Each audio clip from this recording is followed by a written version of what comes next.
Hello, my name is Johnny Vinciun and I founded the Global Beer Network. I want to present you the Piraat IPA.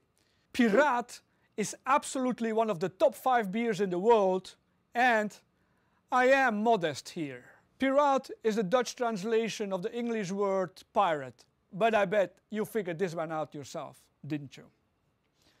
Piraat has more than 10% alcohol by volume, so it's a genuine triple.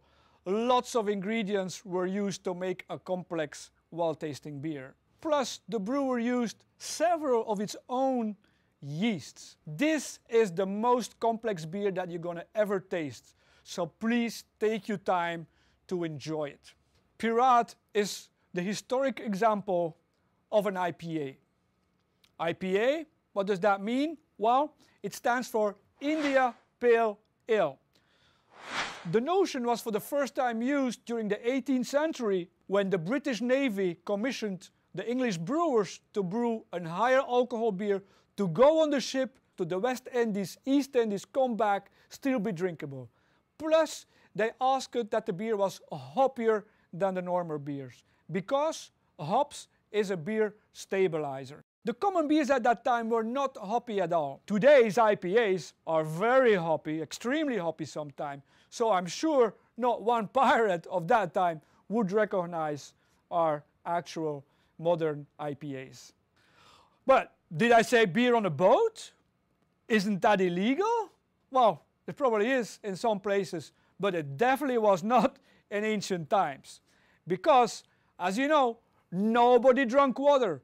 So why would they take water on a ship? They didn't drink it on land. How many days does it take, you think, for water that was untreated to turn green when kept in a tun on a boat?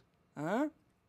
The tradition to brew high alcohol beers to go on ships was common practice in Flanders and the rest of Western Europe. We in Flanders, we had piracy, and our pirates went as far south as Spain, Portugal, and as far north as Norway and Denmark. When you are for several weeks on the high seas, you need a high alcohol beer with good food value.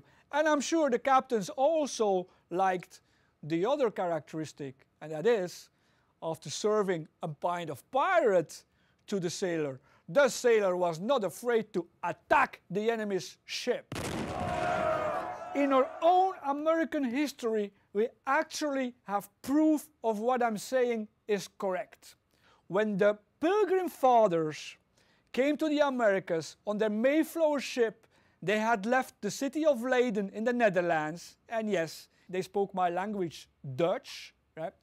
They were on their way to America, probably to the colonies in Virginia, or maybe to the new colony the Dutch had founded in Manhattan, New Amsterdam, New York today. But anyway, they came across the Atlantic before the coast of Massachusetts and ran out of beer. It is written in their logbook. You can go and read it for yourself. It says, "We are running out of beer, we have to make land, find water, and make more beer." You can read it for yourself in the museum at Plymouth Rock. Then they had already left late the Netherlands, and there was an early winter. They were stuck in Massachusetts, and the rest is history. So let's enjoy the Piraat IPA that you can buy in small bottles, the tall bottle, and of course the sample pack. And if you ask for it, on draft in your neighborhood pub.